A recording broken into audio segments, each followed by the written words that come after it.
பிள்ளையார்பட்டி ஸ்ரீ கற்பக பிள்ளையாரை வணங்குகிறேன்.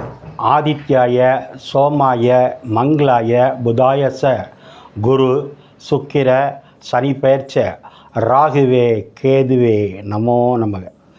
நமது வாழ்க வளமுடன் யூடியூப் சேனல் நேயர்கள் அனைவருக்கும் உங்கள் நண்பர் அஸ்ட்ரோ டிஎஸ் மோகன்ராவின் அன்பான வணக்கம், வாழ்த்துக்கள். நாம் இப்போ இந்த வீடியோவில் என்ன பார்க்க போகிறோம் அப்படின்னா, குரு பயிற்சி பலன்கள் 2025. ஏற்கனவே நம்ம குரு பயிற்சி பலன்கள் விட்டுருக்கோம். 12 ராசிக்கும் தனித்தனி வீடியோ அனுப்பியிருக்கோம், பார்த்துக்கிட்டு இருக்கீங்க. குரு பயிற்சினால் அதிர்ஷ்டம் பெறும் ராசிகள் 5 ராசின்னு சொல்லி அந்த வீடியோ விட்டுருக்கோம். நிறைய பேர் பார்த்துட்டு வாழ்த்து சொன்னீங்க, நன்றி சொன்னீங்க. ஒரு சிலர் கூட உங்கள் ஜாதகத்தை கீழே இருக்க நம்பருக்கு அனுப்பி வாட்ஸ்அப் நம்பரை கேட்டு வாங்கி ஜாதகமும் ஆன்லைன்லேயும் வாட்ஸ்அப்லேயும் பார்த்தீங்க. உங்கள் எல்லாருக்கும் நன்றி. இப்போ நம்ம என்ன பார்க்க போகிறோம்னா, அதே குரு பயிற்சி பலன் தான். உங்கள் ஜாதக ரீதியாக இந்த குரு பயிற்சி எப்படி இருக்கும்? அதாவது ரிஷப வீட்டிலேருந்து குரு பகவான் மிதுன வீட்டுக்கு வந்துட்டார். ஒரு வருஷத்துக்கு இங்கே தான் இருப்பார், மாற மாட்டார். இந்த ஒரு வருஷத்தில் உங்கள் ஜாதகத்தில் 9 கிரகம் இருக்குது, 12 கட்டம் இருக்கும். உங்கள் ஜாதகத்தை எடுத்து வச்சுக்கோங்க. அதில் ரைட்டில் இருக்கிற அம்ச கட்டம் வேண்டாம். ராசி கட்டத்தில் 9 கிரகம் இருக்கும். சூரியன், சந்திரன், செவ்வாய்னு ஒவ்வொரு கட்டத்தில் ஒவ்வொரு கிரகம் இருக்கும். இல்லைனா 2-3 கிரகம் ஒரு கட்டத்தில் இருக்கும்.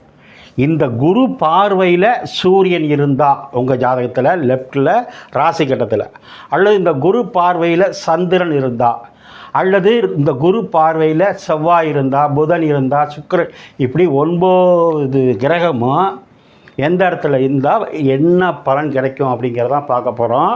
இப்போ குரு மிதுன வீட்டுக்கு வந்துட்டார். அவர் நேராக 5ஆம் பார்வை எங்கே பார்ப்பார்? துலாம் வீட்டை பார்ப்பார். அடுத்து 7ஆம் பார்வை எங்கே பார்ப்பார்? தனுசு வீட்டை பார்ப்பார். அடுத்து குரு எங்கே பார்ப்பார்? 9ஆம் பார்வையாக கும்ப வீட்டை பார்ப்பார். அப்போது மறுபடியும் சொல்கிறேன், உங்கள் சொந்த ஜாதகத்தில் லெஃப்டில் ராசி கட்டம் இருக்கும்.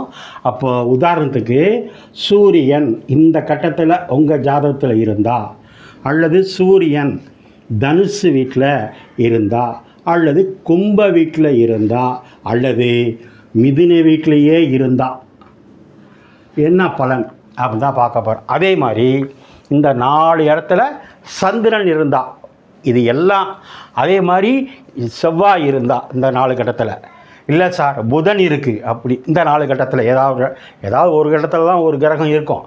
12 கட்டம் இருக்குன்னா 12 கட்டத்தில் இருக்காது. அப்போது 9 கிரகமும் இந்த அமைப்பில் இருந்துச்சுன்னா இந்த ஒரு வருஷத்துக்கு இந்த குரு பயிற்சினால் உங்களுக்கு என்னெல்லாம் கிடைக்க போகுது அப்படிங்கிறத சொல்ல போகிறேன். கிட்டத்தட்ட உங்கள் ஜாதகம் பார்த்த மாதிரியே இருக்கும். 90% கரெக்டாக இருக்கும். அதுக்கப்புறம் உங்கள் ஜாதகத்தில் தசை புத்தி இருக்குது, மற்ற கிரகங்கள்லாம் இருக்குது. இது ஒரு புதிய முயற்சி தான். நீங்கள் தான் வாடிக்கையில் நீங்கள் தான் கேட்டீங்க, சார் உங்கள் வீடியோவை இது மாதிரி போடுங்க நல்லாயிருக்கும், நீங்கள் தான் விளக்கம் சொல்லுவீங்கன்னு சொன்னீங்க. அது மாதிரி நான் இப்போ ஆரம்பிக்க போகிறேன். இந்த குரு பயிற்சி சிறப்பாக அமையணும். இந்த குரு பயிற்சினால் என்னுடைய வாடிக்கையாளர் நீங்கள் எல்லோரும் நல்லா இருக்கணும்.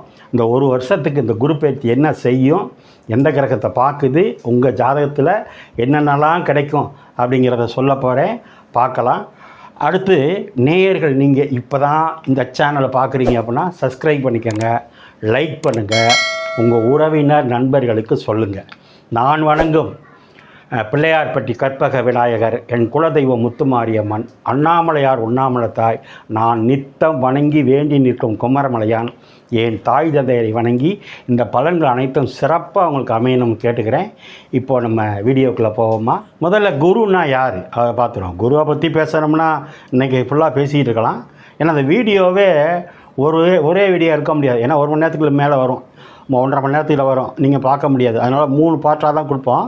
முதல்ல குருன்னா யார் பார்த்துக்கணும். சூரியன்னா எப்படி அப்பாங்கிறோம், சந்திரனா அம்மாங்கிறோம், அது மாதிரி செவ்வாய்னா சகோதரங்கிறோம், சுக்கிரனா கலத்திரம் சொல்கிறோம், புதன்னா மாமான்னு சொல்கிறோம். அது மாதிரி குருனா யார்? புத்திரக்காரன். நமக்கு குழந்தைய கொடுக்குற காரகம் யாருன்னா குரு தான்.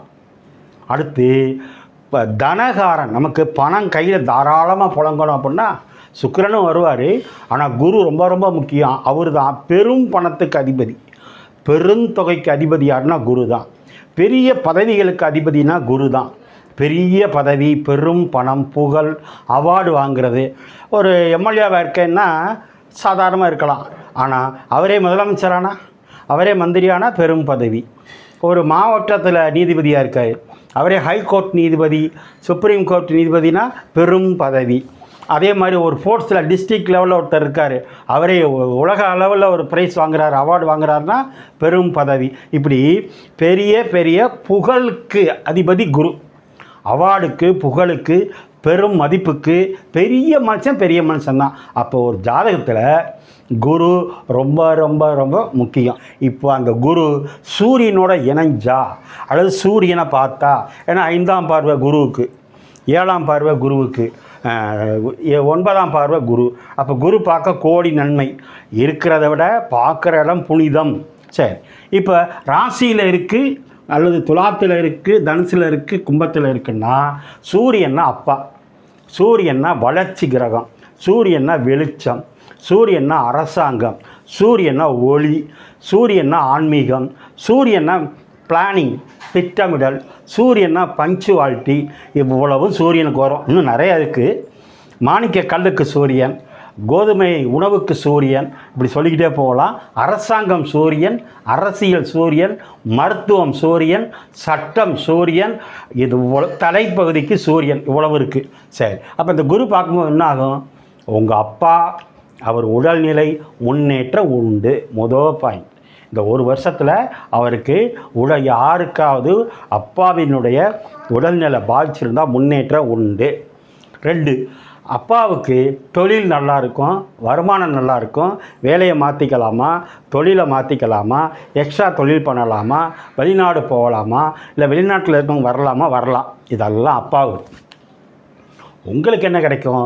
சூரியனை குரு பார்க்கும்போது, யாராவது அரசு தேர்வு எழுதுகிறேன் சார், நான் வெற்றி பெறுவேனா, எனக்கு அரசாங்க வேலை கிடைக்குமான்னு முயற்சி பண்ணுறவங்களுக்கு, உங்கள் ஜாதகத்தில் அதுக்கு வாய்ப்பு இருக்கிறவங்களுக்கு இப்போ பெயர்ச்சி ஆகிருக்க குரு உங்கள் ஜாதக கட்டத்தில் இந்த இடத்துல, அதாவது மிதுன வீட்டிலையோ, துலாம் வீட்டிலையோ, தனுசு வீட்லையோ, கும்ப வீட்டில் இருந்தால் அரசு வேலை உண்டு. சரி, சூரியன் அரசு. அப்போ அரசியலில் இருக்கேன் சார், எனக்கு ஒரு உயர் பதவி கிடைக்குமானா இந்த 4 இடத்துல எங்கேயாவது சூரியன் இருந்தால் கிடைக்கும். சார் குழந்தை கிடைக்குமா சார் எனக்கு அப்படின்னா கிடைக்கும். ஏன்? குரு தான் குழந்தைய கொடுக்குற இடத்துக்கு அதிபதி. அப்போ சூரியன் யார்? காலப்புருஷனுக்கு 5 கூடையவர். அப்போ குழந்தைய கொடுக்குற இடத்துக்கு அதிபதி சூரியனை குரு பார்க்குது. குரு சேரும்போது குழந்தை பாக்கியம் கிடைக்கும். அப்புறம் யார்? சூரியனை யார்? அரசியல். இப்போ தான் சொன்னேன், சிறிய பதவியில் இருக்கேன்னா பெரிய பதவி கிடைக்கும். சூரியன்னா யார்? ஆன்மீகம். யாராவது கோவில் திருப்பணி பண்ணுறேன் சார், கோவிலில் எனக்கு ஒரு சின்ன போஸ்ட்டில் இருக்கேன், பெரிய போஸ்ட் வரலாம். பணம் தாராளமாக போகிறவங்க, அரசாங்க உதவி கிடைக்கும். குருன்னா பேங்க் லோன் கிடைக்கும்.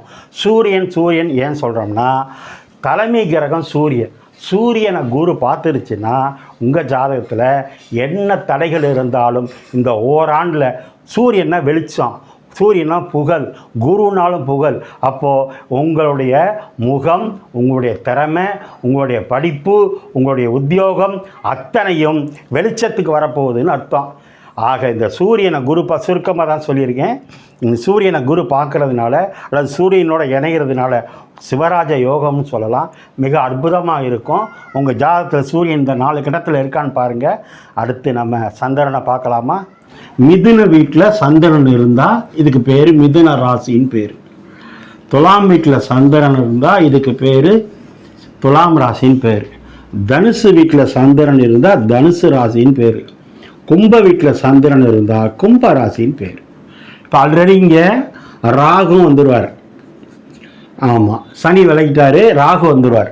இப்போ பயிற்சி ஆகியிருக்கிற இந்த 2025 பயிற்சி ஆகியிருக்கிற மே மாதம் பயிற்சி ஆகியிருக்கிற குரு பகவான் மிதுன வீட்டுக்கு வந்தவுடனே அங்கேயே சந்திரன் இருந்தா, அல்லது துலாம் வீட்டில் சந்திரன் இருந்தா, அல்லது தனுசு வீட்டில் சந்திரன் இருந்தா, அல்லது கும்ப வீட்டில் சந்திரன் இருந்தா, அப்படின்னா என்ன?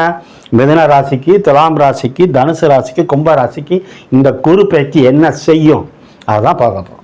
முதல் பாயிண்ட்டு, ஜென்மத்தில் குரு வந்திருக்கார், அங்கே ஏற்கனவே சந்திரன் இருக்கார். அப்போ என்ன அர்த்தம்? என்ன யோகத்துக்கு பேர்? குரு சந்திர யோகம் அப்படின்னு அர்த்தம். யாருக்கு? மிதுன ராசிக்கு குரு சந்திர யோகம் இந்த 1 வருஷம் வேலை செய்யும். குருன்னா அதுக்கு நிறைய விளக்கம் கொடுத்தேன். சந்திரன்னா யார்? தாய் கிரகம். சந்திரன்னா யார்? பயண கிரகம். சந்திரன்னா யார்? ஸ்பீடு. சந்திரன்னா யார்? நீர். சந்திரன்னா யார்? உப்பு. சந்திரன்னா யார்? உணவு. எல்லாம் சந்திரன்னா யார்? மனசு. சந்திரன்னா யார்? மதி. சந்திரன்னா யார்? உடல். இவ்வளவு சந்திரன். அம்மன் தெய்வங்கள் எல்லாம் சந்திரன். தாய் சந்திரன். இப்படி சொல்லிகிட்டே போகலாம். அப்போ குரு சேர்றதுனால இப்போ நான் சொன்ன விஷயங்கள் அத்தனை விஷயமும் புனிதமாகும். உங்கள் மனசு முதல்ல தெளிவாக இருக்கும். மனசு தெளிவாக இருக்கும். சந்திரனும் குருவும் சேரும்போது மிகப்பெரிய யோகம். அப்போ நீங்கள் என்னென்னலாம் கேட்குறீங்களோ இந்த சந்திரனால் உங்களுக்கு கிடைக்கும்னு அர்த்தம். அடுத்து குரு சந்திரனோட சேரும்போது தாய்மை அடையாமல் இருக்கிறவங்க, குழந்தை இல்லாமல் இருக்கிறவங்க குழந்தை கிடைக்கும். திருமணம் ஆகலைங்கிற பேச்சுக்க வேலை இல்லை. இந்த வருஷம் மிதுன ராசிக்கு, துலாம் ராசிக்கு, தனுசு ராசிக்கு, கும்ப ராசிக்கு திருமணம் நடக்கும். மிக சரியாக 10வது மாதம் குழந்தையும் பிறக்கும். ஒரு சிலருக்கு லட்சத்தில் ஒருத்தருக்கு யாருக்காவது டைவர்ஸ் ஆகிடுச்சு சார், இல்லை அவங்க இறந்துட்டாங்க அப்படின்னா 2வது திருமணம் பண்ணுறதுக்கு வாய்ப்பு இருக்குது. ஏன்? குரு ராசியிலிருந்து 7ஆம் இடத்த களத்திர ஸ்தானத்தை பார்க்குறாரு. சந்திரனே எங்கே இருக்கார்? சந்திரன் யார்? வளர்பிறை தேய்பிறை. அந்த வீடு மிதுன வீடு, அது இரட்டைத்தன்மை உள்ள வீடு. அப்போ 2வது திருமணம் நிறையா பேருக்கு, மிதுன ராசிக்காரங்களுக்கு, அதற்காக காத்திருக்கிறவங்களுக்கு நடக்கும். அப்போ குழந்தை பாக்கியம் கிடைக்கும், திருமண யோகம் உண்டு. சந்திரன் அப்படின்னா பயணம், அது இருக்கிறது சரவீடு, குரு பார்வையில் இருக்குது. அப்போ வெளிநாடு போகிறதுக்கு நல்லது, அல்லது வெளி மாநிலம் போகிறதுக்கு நல்லது, அல்லது வெளி மாவட்டம் போகிறதுக்கு நல்லது. சந்திரன்னா டூரு, டிராவல்ஸு, ஓட்டுநர்களுக்கு நல்லது. சந்திரன்னா மதின்னு சொன்னேன். அப்போ புத்தியை பயன்படுத்தி, மதியை பயன்படுத்தி தொழில் பண்ணுறவங்களுக்கு நல்லது. சந்திரனா உணவு. அப்போ நெல் மூட்டை, அரிசி மூட்டை, ஹோல்சேல் கடை செய்கிறவங்களுக்கு நல்லது. சந்திரனா நீர். அப்போ water packet, water can, water சம்மந்தப்பட்ட தொழில் பண்ணுறவங்களுக்கு நல்லது. சந்திரன்னா நீர், பயணம், உணவு. இது ரொம்ப முக்கியம். அப்போ இது சார்ந்த தொழிலில் இருக்கிறவங்களுக்கு இந்த ஓராண்டு கணிசமாக ஒரு தொகையை சம்பாதிப்பீங்க. அடுத்து சந்திரன்னா அரசுக்கு வரும். அப்போ யாராவது அரசு அதிகாரியாக வரணும், அரசு ஊழியராக வரணும்னா வரலாம். சந்திரன்னா நர்ஸு. சந்திரன்னா ஆசிரியர். சந்திரன்னா ஆசிரியர். நமக்கு தாய்க்கு நம்ம குழந்தை பிறந்தோடனே நமக்கு முதல்ல ஆனா அப்பா அம்மா அத்தைன்னு சொல்லி கொடுக்குறது யாரு? அம்மா தான், தாய் தான். அப்போ சந்திரன்னா ஆசிரியர். அப்போ ஆசிரியராக இருக்கிறவங்களுக்கு யோகம். அடுத்து சந்திரன்னா உணவு சொல்லிட்டேன், பயணம் சொல்லிட்டேன், மதி சொல்லிட்டேன். இங்கே இருந்தால் குரு சந்திர யோகம். குரு சந்திரனை பார்த்தா கஜகேசரி யோகம். சந்திரன் திரிகோணத்தில் இருக்கு, இது அதோட யோகம். பாக்கியத்தில் இருக்கு, இது அதோட யோகம். ஆக இந்த குரு பேச்சினால அற்புதமான யோகம், கேட்டதெல்லாம் கிடைக்க போகிற யோகம் யாருக்கு அப்படின்னா மிதுன ராசி, துலா ராசி, தனுசு ராசி, கும்பராசிக்கு என்ன கிடைக்கும்? எல்லாமே கிடைக்கும். ஏன்னா பெரிய மனுஷன் யாரு? குரு. பெரும் பணம், பெரும் புகழ், அவார்டு, தங்கம், என்ன விலை ஏறினாலும் இந்த 4 ராசிக்காரங்க தங்கம் வாங்காமல் இருக்க மாட்டீங்க இந்த ஒரு வருஷத்தில். ஏன்னா குருனா தங்கம், குருனா குழந்தை.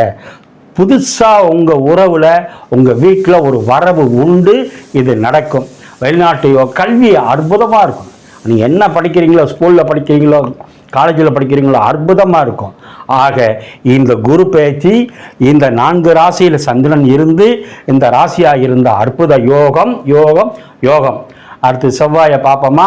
உங்கள் ஜாதகத்தில் லெஃப்டில் ராசி கட்டத்தில் செவ்வாய் மிதுன வீட்டில் இருந்தாலோ, அல்லது செவ்வாய் துலாம் வீட்டில் இருந்தாலோ, அல்லது உங்கள் ராசி கட்டத்தில் செவ்வாய் தனுசு வீட்டில் இருந்தாலோ, அல்லது செவ்வாய் கும்ப வீட்டில் இருந்தாலோ இப்போ நான் சொல்கிற பலன் கிடைக்கும். அதில் செவ்வாய்னா யார்? மங்களம், மாங்கல்யக்காரன், மங்களகாரன். பூமி, வீடு, வண்டி, வாகனம், வயல், நிலம் எல்லாத்துக்கும் அவர் தான். ரியல் எஸ்டேட்டுக்கு அவர் தான். பிளாட்டுக்கு அவர் தான்.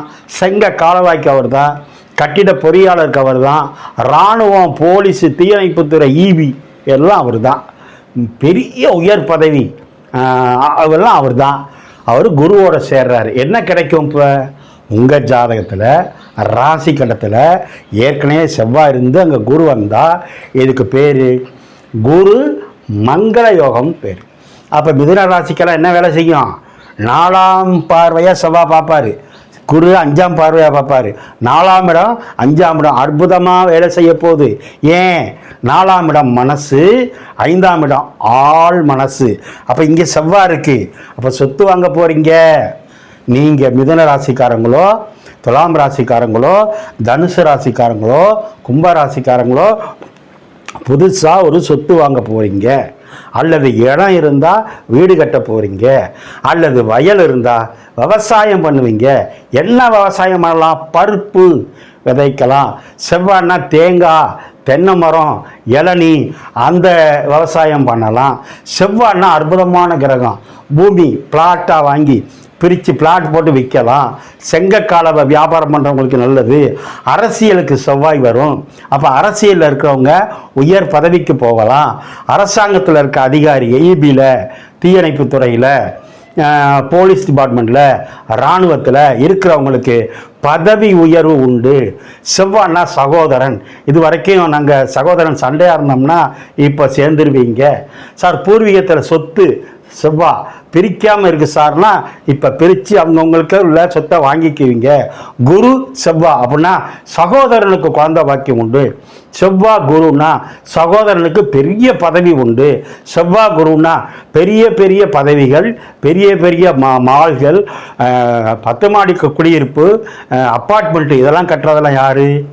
பெரிய பெரிய அப்படின்னா குருவும் செவ்வாயும். ஆக ரத்தம், நம்ம உடம்புல ஓடக்கூடிய ரத்தம் செவ்வாய். அப்போ குரு சேரும்போது நல்ல ரத்தம் கிடைக்கும். குழந்தை பாக்கியத்துக்கு செவ்வாய் முக்கியம். ஏன்னா உடம்புல நல்ல ரத்தம் இருந்தால் தான், வேகம் இருந்தால் தான் நல்லா இருக்கும். விளையாட்டு வீரர்களுக்கு இந்த இடத்துல செவ்வாய் இருந்தால் இந்த ஒரு வருஷத்துக்குள்ள ஸ்டேட் லெவலில் நீங்கள் ப்ரைஸ் வாங்குவீங்க. இது நடக்கும்.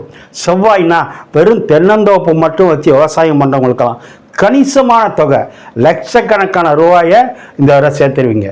செவ்வாய்னா நான் பூமி வியாபாரம் மட்டும் பண்ணுறேன், ரியல் எஸ்டேட் மட்டும் பண்ணுறேன், பெரிய 100 ஏக்கர் 150 ஏக்கர் இடம் வாங்கி பிளாட் போட்டு விற்கிறேன்னா சூப்பர். கட்டிட பொறியாளர்களுக்கு சூப்பர். இந்த இடத்துல செவ்வாய் இருந்தால் இந்த ஓராண்டில் மிகப்பெரிய யோகம் கிடைக்கும். அண்ணனாக இருக்கேன் சார், எனக்கு தம்பி இல்லை, நான் தம்பி பிறப்பான். நான் அக்காவாக இருக்கேன் சார், எனக்கு தம்பி இல்லை, நான் தம்பி பிறப்பான். பிரிஞ்சிருந்த சகோதரன் ஒன்று சேரலாம். பிரிக்காமல் இருந்த சொத்தை பிரிச்சுக்கலாம். அரசாங்கத்தில், அரசியலில், ஆன்மீகத்தில் பணி கிடைக்கும். பண்ணையாருக்கெல்லாம் பார்த்தீங்கன்னா செவ்வாய் சூப்பராக இருக்கும்.